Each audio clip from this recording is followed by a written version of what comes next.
ดู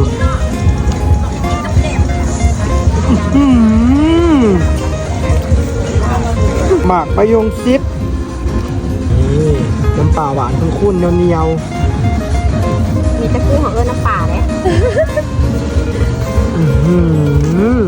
ช่ำๆเลยอันนี้เหรอใส่ให้พิเศษพิเศษสั่งพิเศษเลยปลากรอบไม่น่าได้ปลากรอบโอ้หน้าได้กุ้งแห้งเบิ่งเอาทุกคนเบิ่งเอาความเป็นตาแซ่บ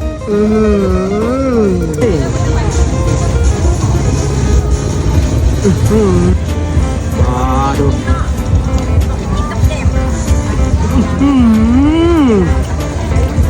เบิ่งเครื่อง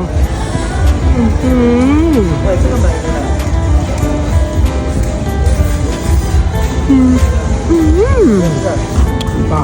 ดูโคตรช่ำ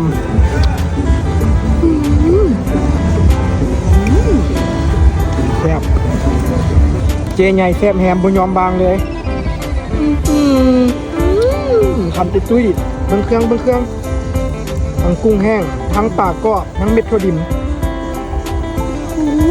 ใส่น้ำเจียวใส่เครื่องให้แบบจุกๆเลยเข้าได้แล้วนะแม่ค้าเพิ่นขอสติกเกอร์นักเลงตอน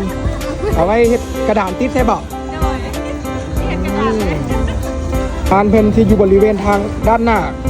เข้าไปในโซนตลาดกลางคืนสีหอมนี่เด้อป้ายเมื่อ